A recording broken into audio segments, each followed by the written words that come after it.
दोस्तों, गधे ने महिलाओं के बारे में 3 ऐसी गंदी बातें बताई जिसे जानने के बाद आप भी कहेंगे कि ये वाकई सच है। आप भी कहेंगे कि ये बातें महिलाओं पर बिल्कुल फिट बैठती हैं। ये सच है, लेकिन कड़वी है दोस्तों। गधे ने इस समाज को सचेत और सावधान रहने के लिए कई बातें बताई हैं।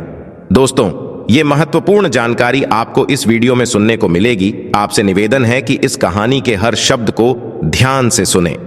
ये महत्वपूर्ण कहानी हमारे जीवन में बहुत काम आ सकती है। सबसे पहले तो इस सुंदर सी वीडियो को लाइक करें और वीडियो का आनंद लें। आज का एपिसोड बहुत सुंदर है, वीडियो को अंत तक जरूर देखें। चलिए कहानी में आगे बढ़ते हैं।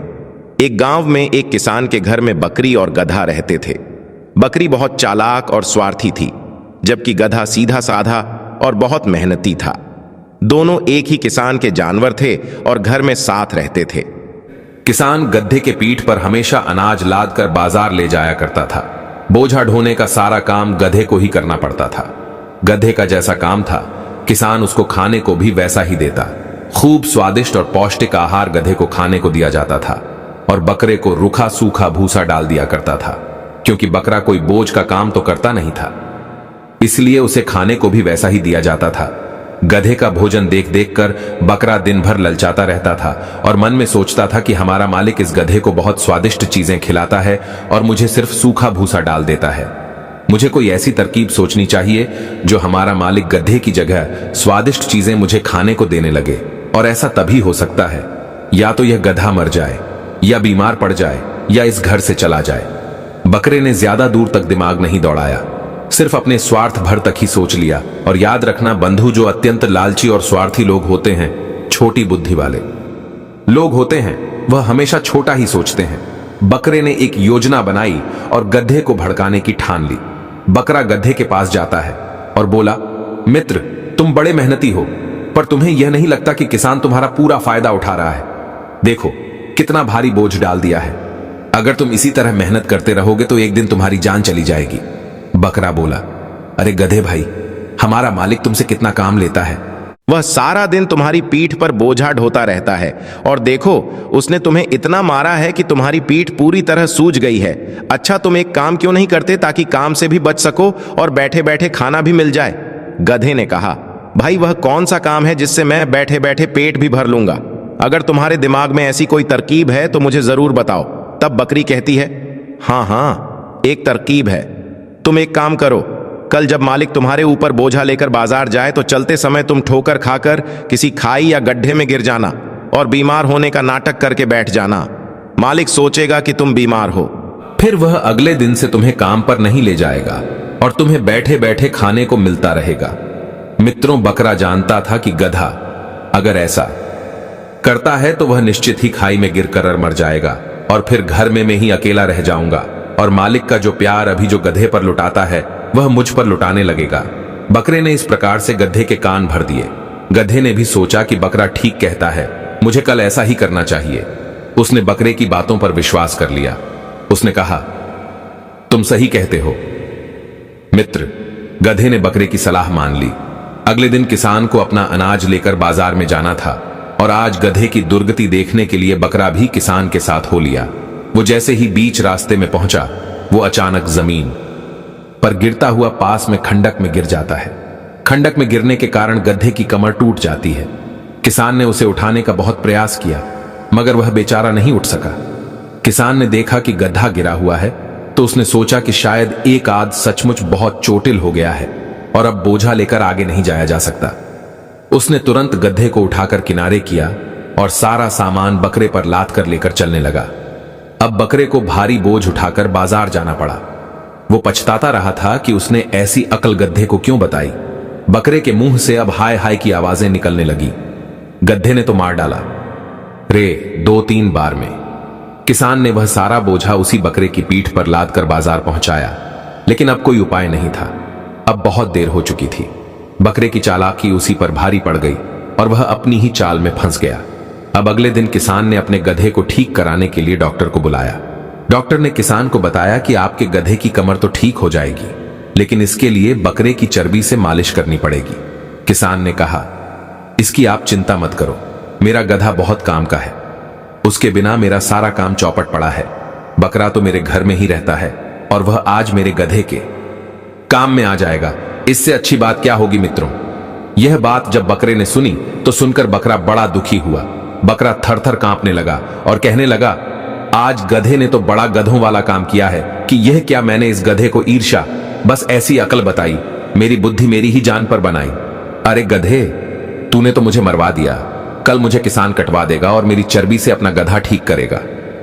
यही बात सोच सोचकर बकरा बड़ा परेशान था। बकरे को अत्यंत उदास देखकर गधा कहने लगा, अरे भाई, बीमार तो मैं हूं, तुम इतने दुखी क्यों होते हो? तब रोते रोते बकरे ने अपनी सारी चालाकी गधे को बता डाली। सुनकर गधे को भी बड़ा आश्चर्य हुआ। उस बेचारे बकरे की मूर्खता पर, या यूं कहे कि उसकी अत्यंत चालाकी पर गधे को बड़ी हंसी आ रही थी। गधा सोचने लगा, स्वार्थी और चालक व्यक्ति दूसरों को धोखा देने की कोशिश में अक्सर खुद ही फंस जाते हैं। गधा बोलता है, बकरे भाई, अब तुम्हारा मरना तय है, तुम्हें अब कोई नहीं बचा सकता। ऐसे लोग हमेशा मुंह की खाते हैं। समझदार लोगों को ऐसे लोगों से बचकर रहना चाहिए।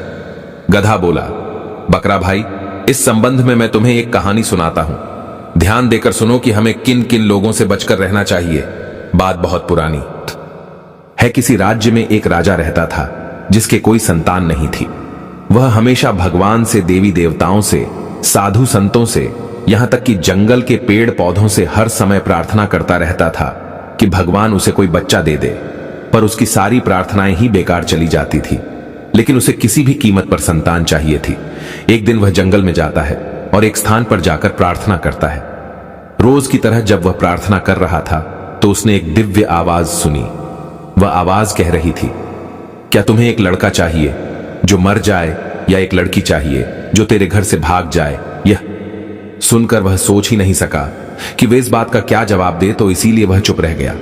अब वह अपने महल में आता है और अपने सारे दरबारियों को बुलाता है और उन्हें जंगल में हुई घटना के बारे में बताता है कि एक आवाज ने मुझसे यह बात कही थी कि अगर मैं बेटा मांग लूं तो वह मर जाएगा, अगर बेटी मांग लूं तो वह भाग जाएगी।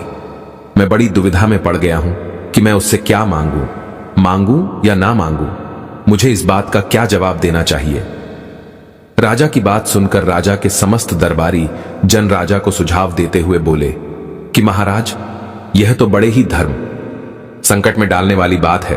अगर आप लड़के को मांगते हो और जन्म के कुछ दिन बाद वो मर जाता है तो यह ठीक वैसा ही होता है। तो यह ठीक वैसा ही है जैसे किसी बच्चे का ना होना। इसलिए हम सबकी राय यह है कि ना होने से अच्छा है कि वो होना चाहिए।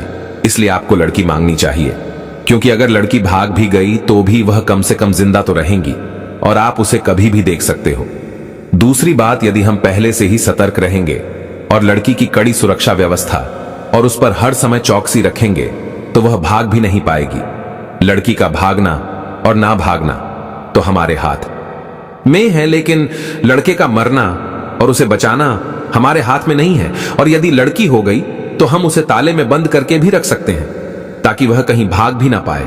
मित्रों, दरबारियों की राय लेने के बाद फिर से जंगल में जाता है और उसी जगह जाता है जहां वह रोज आकर प्रार्थना करता था। राजा के समक्ष वही आवाज फिर सुनाई देती है, हे राजा, हम तुम्हारी प्रार्थना से प्रसन्न है। हम तुम्हें यह संतान देने के लिए वाध्य है, परंतु तुम्हें एक ऐसी संतान चाहिए। क्या तुम्हें एक लड़का चाहिए जो मर जाए, या एक लड़की चाहिए जो भाग जाए? राजा ने कुछ देर सोच विचार करने के बाद में उस आकाशवाणी को जवाब दिया कि मुझे एक लड़की चाहिए जो भाग जाए। आकाशवाणी ने कहा, जाओ, ऐसा ही होगा। समय आने पर तुम्हारी पत्नी के गर्भ से एक पुत्री पैदा होगी जो आगे चलकर भाग जाएगी। इधर गधा कहता है, हे बकरा भाई, अब आगे सुनो। उस आकाशवाणी की कही हुई बात बिल्कुल सही साबित हुई। समय आने पर उस राजा की रानी ने एक सुंदर बेटी को जन्म दिया। बेटी होने के बाद राजा सदमे में आ गया, क्योंकि वह बेटी के चरित्र से पहले ही अवगत था। राजा को बेटी को लेकर चिंता होने लगी। मित्रों, शहर से कई मील दूर राजा का एक बगीचा था जिसके बीच एक महल बना हुआ था। बेटी के भाग जाने के डर से वह अपनी बेटी को उसी बगीचे वाले महल में लेकर जाता है और एक आया के साथ उसने अपनी बेटी को उसी महल में छोड़ दिया। राजा और रानी अक्सर उनसे मिलने के लिए वहां चले जाते थे ताकि वह लड़की राजा और रानी से मिलने के लिए जिद ना करे और वह नगर से, शहर से अपरिचित रहे। उनका मानना था कि लड़की अगर शहर में आएगी और आकर्षक वस्तुएं देखेगी, आकर्षक लोगों से मिलेगी तो उसका मन भटकेगा। इसीलिए उसे इन सब चीजों से दूर रखा गया था, ताकि वो इन सब बातों को और लोगों से अपरिचित रहे और वह वहां से भाग ना सके। राजा और रानी अपनी बेटी से मिलने जब कभी महीना 2 महीना बाद जाते रहते थे। धीरे धीरे जब राजकुमारी बड़ी हो गई, जवानी की सीढ़ी पर जब उसने कदम रखा तो उसका मन आकर्षक वस्तुओं को देखने का होने लगा। मित्रों, एक दिन एक नौजवान व्यक्ति उस बगीचे की तरफ आता है और उसने राजकुमारी को देखा और उस राजकुमारी ने नौजवान को देखा तो दोनों में प्रेम हो गया। राजकुमारी ने पहली बार किसी सुंदर पुरुष को देखा था तो देखते ही उसे उससे प्रेम हो जाता है। वह पुरुष राजकुमारी को आया है, रिश्वत में बहुत सारे पैसे देता है और राजकुमारी से मिलने की इजाजत ले लेता है। कुछ दिन तक दोनों का मिलना जुलना चलता रहा। धीरे धीरे उनका प्रेम परवान चढ़ने लगा। दोनों को एक दूसरे से प्रेम हो जाता है। दोनों ने खुशी खुशी शादी कर ली। दोनों ने यह शादी अपने माता पिता को बिना बताए ही कर ली थी। इस प्रकार धीरे धीरे वह युवक राजकुमारी को शहर में घुमाने ले जाने लगा। 9 महीने उपरांत राजकुमारी ने एक सुंदर बेटे को जन्म दिया। अगली बार जब राजा अपनी बेटी से मिलने आया तो सबसे पहले उसकी आया से मिला और उससे पूछा कि उसकी बेटी कैसी है। आया ने कहा कि वह बहुत अच्छी है। आपको यकीन नहीं होगा कि उसने अभी अभी एक बेटे को जन्म दिया है। मैं यह खबर आप लोगों को भेजने ही वाली थी। दोस्तों, यह सुनकर राजा के पैरों तले जमीन खिसक गई। वह सोचने लगा कि जिस बात के डर से उसने उसे शहर से इतनी दूर बगीचे में रखा था, वह बात आखिर हो ही गई। राजा को बहुत शर्मिंदगी महसूस हुई और उसे बहुत गुस्सा भी आया।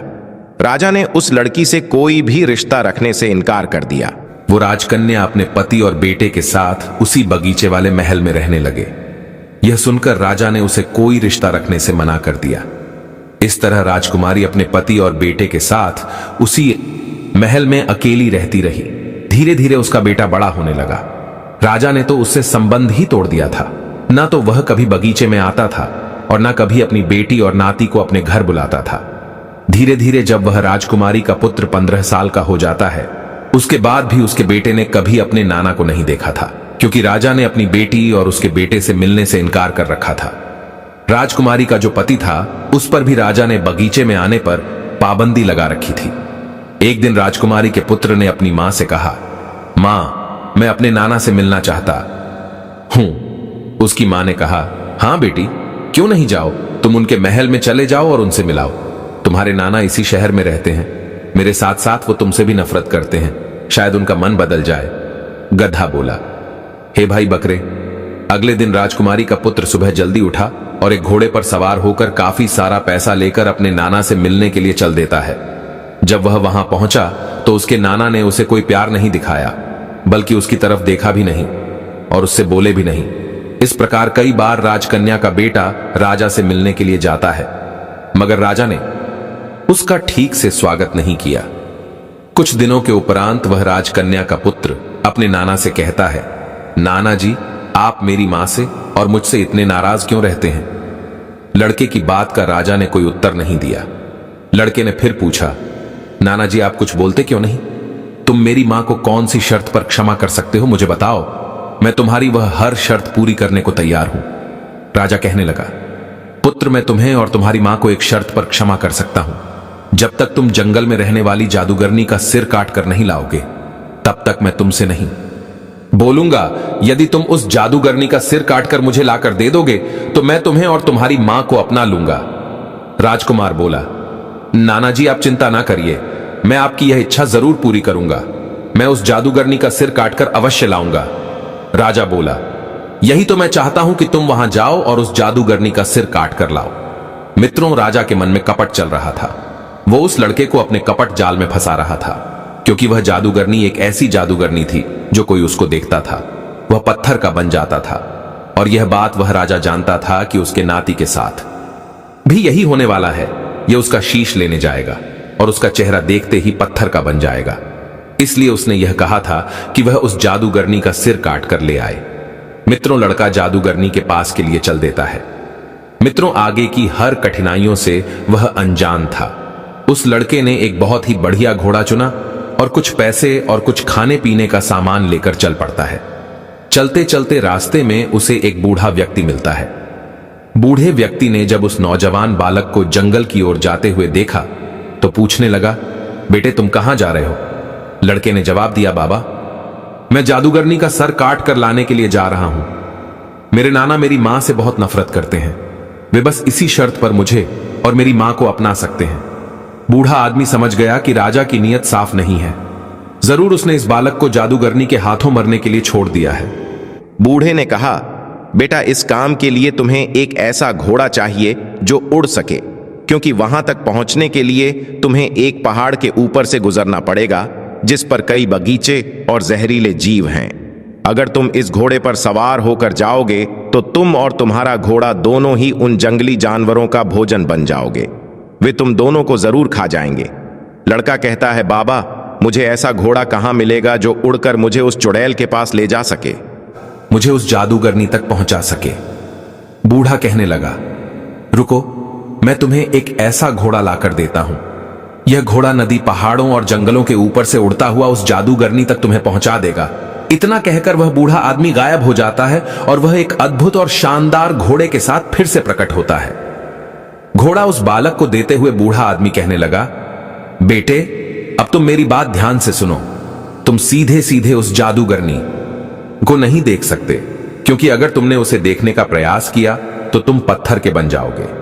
तुम भी उसे देखने के लिए एक विशेष तरह के शीशे की मदद लेनी होगी, और मैं तुम्हें यह भी बताता हूं कि वह शीशा तुम्हें कहां मिलेगा और कैसे मिलेगा। तुम यहां से उत्तर दिशा की ओर चले जाओ और थोड़ी दूर जाने के बाद तुम्हें एक संगमरमर का महल दिखाई देगा और उसके आगे एक बगीचा दिखाई देगा जिसमें तरह तरह की फूल वाली पेड़ पौधे लगे होंगे। उस बगीचे में तुम्हें 2 अंधी महिलाएं मिलेंगी। उन दोनों स्त्रियों के पास केवल एक ही आंख है। वे दोनों उसे एक आंख को आपस में बांटकर इस्तेमाल करती है, यानी कि उसे एक आंख से भी दोनों बदल बदल कर देखती है। उन्हीं स्त्रियों के पास वह शीशा है जो तुम्हें उस जादूगरनी को देखने के लिए चाहिए। यदि तुम्हें उनसे वह शीशा चाहिए तो तुम्हें उसकी उस आंख को चुराना होगा, और जब वह अपनी आंख लौटाने को कहे तो तुम बदले में उनकी आंख के बदले उस शीशे को मांग लेना। वह जादूगरनी अक्सर अपना समय घास के मैदान में गुजारती है। लड़के ने बूढ़े को धन्यवाद दिया और वह उस उड़ने वाले घोड़े को लेकर चल दिया। वो उन पहाड़ों को, जंगलों को और नदियों को ऊपर से उड़ता हुआ पार करता हुआ जाने लगा। उन जंगलों में और पहाड़ों पर अनेकों हिंसक जानवर रहते थे। अनेक शेर, चीता, भेड़ियां, सांप, बिच्छू, जहरीले जीव जंतु रहते थे, और जो उसे खाने के लिए तैयार खड़े थे। वे उसे खाने के लिए दौड़ भी रहे थे, मगर वह उनकी पहुंच से काफी ऊपर उड़ रहा था, इसीलिए वह उसका कुछ नहीं बिगाड़ सके। पहाड़ को पीछे छोड़ता हुआ वह उड़ता चला जा रहा था। तभी उसे दूर एक संगमरमर का महल दिखाई देता है। उसने सोचा कि शायद यही उन अंधी स्त्रियों का महल होगा। उन दोनों अंधी स्त्रियों के बीच में एक ही आंख थी।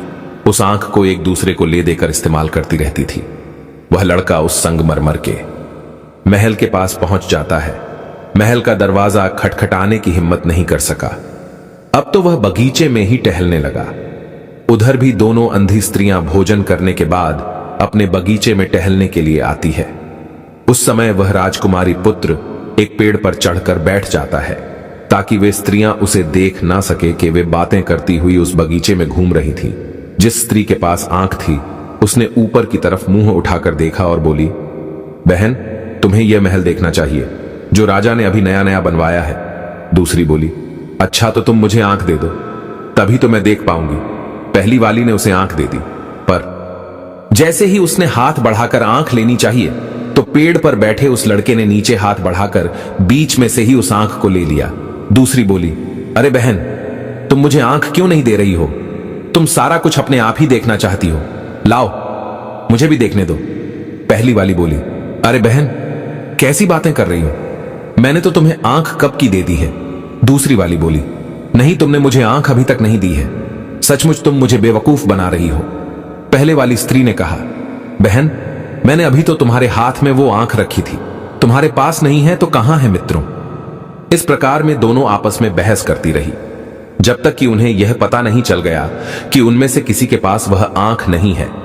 वे दोनों विचार करने लगी, बहन जब हम दोनों के पास आंख नहीं है तो फिर हमारी आंख किसने ले ली? लगता है हमारे बीच में कोई तीसरा व्यक्ति भी मौजूद है जिसने हमारे साथ छल करके उस आंख को चुरा लिया है। तभी वे जोर से बोलती हैं, अगर वो आदमी यही है जिसने हमसे हमारी आंख ली है तो मेहरबानी करके वो हमारी आंख हमें दे दे, क्योंकि हम दोनों के पास केवल एक ही आंख है और उसी से हम दोनों बहनें देखती हैं। अगर उसे हमसे हमारी आंख के बदले में कुछ चाहिए तो वह हमें बता दे, हम उसे देने को तैयार है। वह हमें बताए कि वह हमसे क्या चाहता है, हम अपनी आंख के बदले में उसे वस्तु प्रदान करेंगे। तब वह लड़का पेड़ से नीचे उतर आता है और उनसे कहता है, तुम्हारी आंख मेरे पास है, मुझे इसके बदले में आपसे वह शीशा चाहिए जिसमें मैं जादूगरनी को देख सकता हूं। उन दोनों स्त्रियों ने कहा, बेटा पहले तुम हमारी आंख हमें वापस कर दो, तभी तो हम तुम्हें ढूंढ कर दे सकेंगे। मित्रों, उस लड़के ने उनकी वो आंख लौटा दी। उनमें से एक स्त्री ने अपनी आंख लगाई और दोनों महल में चली गई। कुछ देर में ही एक शीशा लेकर वापस लौटती। उन्होंने वह शीशा उस लड़के को दे दिया और वह कुमार शीशा लेकर अपने आगे की यात्रा पर चल पड़ा। चलता रहा, चलता रहा। धीरे धीरे वह जादूगरनी के बगीचे के ऊपर पहुंच जाता है। बगीचे से खूबसूरत फूलों की खुशबू हवा में आ रही थी। जैसे जैसे वह आगे बढ़ता गया, फूलों की खुशबू और भी तेज होती गई। लड़का धीरे धीरे घास के मैदान में बने एक खूबसूरत महल के पास पहुंचा। उस मैदान में हर जगह फूल थे। जादूगरनी अपने घास के मैदान में घूम रही थी। लड़के ने अपना घोड़ा थोड़ा पीछे मोड़ा और वह जादूगरनी की तरह झुक गया और फिर उसी आईने में देखकर जादूगरनी की तरफ बढ़ने लगा। जादूगरनी को अपनी ताकत पर बहुत विश्वास था कि वह उसे देखते ही लोग पत्थर के बन जाते हैं, और अपनी इसी ताकत के भरोसे पर वो किसी से बचकर भी कहीं भागने की कोशिश नहीं करती थी। जादूगरनी बगीचे में ही घूमती रहती थी। लड़का उसे शीशे में देखते हुए उसके पास तक पहुंच जाता है और अपनी तलवार घुमाकर चलाते हुए उसका सिर काट लेता है। उसके सिर से थोड़ा सा खून निकला जो जमीन पर गिरते ही सांपों के रूप में बदल गया। उस लड़के ने शीशे में देखते हुए वह सिर एक थैली में रख लिया और उड़न घोड़े पर बैठकर आकाश में उड़ गया। उड़ते उड़ते वह एक बंदरगाह पर पहुंचा जो समुद्र किनारे बना हुआ था। समुद्र के किनारे वो लड़का जाता है तो वहां उसे एक सुंदर सी लड़की काले कपड़े पहने दिखाई देती है। वो लड़की वहां खड़ी होकर रो रही थी। उसने उस लड़के को देखा तो वह लड़की चिल्लाने लगी, चले जाओ, यहां से चले जाओ। यहां अगर अजगर आ गया तो वह तुम्हें भी खा जाएगा। वह रोज एक जिंदा आदमी को खाता है। आज मेरी बारी है, इसलिए मैं यहां उसका इंतजार कर रही हूं, पर तुम यहां से चले जाओ। तुम कौन हो? लड़के ने उसे धीरज बनाया। देखो, तुम घबराओ नहीं, मैं तुम्हें उस अजगर से बचाऊंगा। लड़की रोते रोते बोली, यह नामुमकिन है, उस विशाल से अजगर को मारना बहुत कठिन काम है। लड़का उसे तसल्ली देते हुए बोला, तुम डरो नहीं और आओ मेरे घोड़े पर बैठ जाओ। इतना कहकर लड़के ने लड़की को अपने घोड़े पर बैठा लिया। उसी समय पानी में छपाक सी आवाज सुनाई देती है। वह आवाज उसी अजगर की थी जो समुद्र से बाहर निकलकर उसे खाने वाला था। तो लड़के ने लड़की से अपनी आंख बंद करने के लिए कहा और उसने भी अपनी आंखें बंद करके थैले में से उसी जादूगरनी का सिर निकाला लिया। उधर अजगर ने पानी में से अपना सिर बाहर निकाला तो उसे जादूगरनी का वह सर दिखाई दिया। सर देखते ही वह अजगर तुरंत पत्थर का बन गया और समुद्र की तने में डूब गया। वह लड़की एक राजा की बेटी थी, तो लड़की को अजगर से बचाकर वह राजकुमार उसके माता पिता के पास ले जाता है। राजा और रानी दोनों ही अपनी बेटी को जिंदा और सही सलामत देखकर बहुत खुश होते हैं। इसके बदले में राजा ने अपनी बेटी की शादी उस लड़के से कर दी और वह लड़का कुछ दिन उनके पास रहा। उसके बाद वह लड़का राजकुमारी को साथ लेकर अपने राज्य के लिए लौट आता है और कहा, मैं खुद ही अपने राज्य का राजा हूं और उसे वापस लौटना है। राजकुमारी को लेकर वह अपने नाना के पास पहुंचा। राजा अपने नाती को जिंदा वापस आया देखकर बड़ा आश्चर्यचकित होता है और साथ ही कुछ दुखी भी होता है। लड़का बोला, नाना जी, आप यही चाहते थे ना कि मैं जाऊं और जादूगरनी का सिर काट कर ले आऊं, तो देखिए मैं उसका सिर काट कर ले आया हूं। इतना कहकर उसने अपनी आंखें बंद करके जादूगरनी का सिर्फ थैले से निकाला और राजा के सामने कर दिया। जैसे ही राजा ने उसका सिर देखा तो वह राजा पत्थर का बन जाता है। मित्रों, इसे उसकी करनी का दंड मिल जाता है। उसके बाद लड़का अपने माता पिता के पास वापस चला जाता है। बाहर से उन सबको लेकर वह अपने नाना के राज्य में लौटता है और अपने नाना के बाद वह लड़का वहां का राजा बन जाता है। उस राजकुमारी से उसकी शादी हो गई थी और वह खुशी खुशी उसी नगर में रहने लगी। मित्रों, इस कहानी में सीखने वाली बात यह है कि ऐसे 4 प्रकार के लोग जो आपके सामने आपके भले बनने का दिखावा करते हैं लेकिन भीतर से आपको नष्ट करने का षड्यंत्र रचते रहते हैं, उन लोगों से बहुत ही सावधान रहने की जरूरत है, क्योंकि वह लोग मुंह के मीठे और मन के बहुत कड़वे होते हैं। उनके मुख में अमृत और हृदय में हलाहल होता है। ऐसे लोगों को पहचानना बहुत मुश्किल होता है जो आपके साथ रहकर आपका नुकसान करते रहते हैं। अब सवाल यह है कि उन्हें कैसे पहचाने। तो मित्रों, एक गधे ने उनकी कुछ पहचान बताई है। नंबर 1, ईर्ष्यालु व्यक्ति। जो लोग आपके अच्छे काम हैं, सफलता और गुणों से जलते हैं और सामने से आपके मित्र होने का नाटक करते हैं। वे आपको हानि पहुंचाने के लिए गुप्त रूप से योजना बनाते हैं और आपके समूह आपके गुण गाते रहते हैं। ऐसी दमोही चेहरे वालों से सदैव सावधान रहना चाहिए। नंबर 2, मतलबी मौका परस्त लोगों से। ऐसे लोग केवल अपने लाभ के लिए आपके साथ होते हैं। वे तब तक आपके पक्ष में रहते हैं जब तक उन्हें आपसे कोई फायदा मिलता है, लेकिन मौका मिलते ही आपको नुकसान पहुंचाने में भी वे पीछे नहीं हटते। नंबर 3, ऐसे व्यक्ति जो आपकी तरक्की से, आपके हुनर से जलता हो। ये लोग अंदर से आपको पसंद नहीं करते और आपके ऊपर तो नकारात्मक भावना रखते हैं। हालांकि सामने से वह आपके हितैषी होने का नाटक करते हैं, परंतु उनका असली दोष आपको गिराना या कमजोर करना होता है। ऐसे लोगों से सदैव सावधान रहना होगा और उनके इरादों को समझना बहुत ही महत्वपूर्ण है। चौथे प्रकार के लोग वे हो सकते हैं जो आपके सामने स्वयं को लज्जित या शर्मिंदा महसूस करते हैं, या आप उनके किसी ऐसे राज से वाकिफ होते हैं जो उन्हें कमजोर, बदनाम या पराजित कर सकता है। यह लोग इस कारण आपसे भयभीत होते हैं और अपने भीतर असुरक्षा का भाव रखते हैं। उनकी यह सुरक्षा धीरे धीरे आपको नष्ट करने की ओर ले जाती है, क्योंकि वे आपके प्रति विश्वास और द्वेष पाल लेते हैं। यह लोग अपनी सुरक्षा के कारण आपको एक खतरे के रूप में देखते हैं और इसी कारण से आपको नीचा दिखाने या नुकसान पहुंचाने का प्रयास करते हैं, क्योंकि आप उनके किसी गहरे राज से अवगत हैं। वे इस तरह डर में जीते हैं कि आप उनका कब पर्दाफाश कर सकते हैं। इसीलिए वो आपके प्रति अंदर से दुश्मनी पाल लेते हैं। रिश्तों में झूठी विनम्रता। ऐसे लोग आपके सामने तो झूठी विनम्रता और सम्मान दिखाते हैं, लेकिन उनके अंदर आपके प्रति नकारात्मक भावनाएं होती हैं जो समय के साथ नुकसानदायक बन सकती हैं। गधे ने कहा, मित्र, आप जैसे लोग जो अंदर से दूसरे लोगों की खुशी से जलते हैं, उनकी हालत उस राज्य जैसी होती है। मित्रों, उनकी दूरी के कारण बकरा मर गया और उसकी चर्बी गधे की कमर को ठीक करने के लिए इस्तेमाल की गई। अतः मित्रों, इसीलिए हमें ऐसे लोगों से सतर्क रहना होगा। तो आपने इस कहानी से क्या सीखा?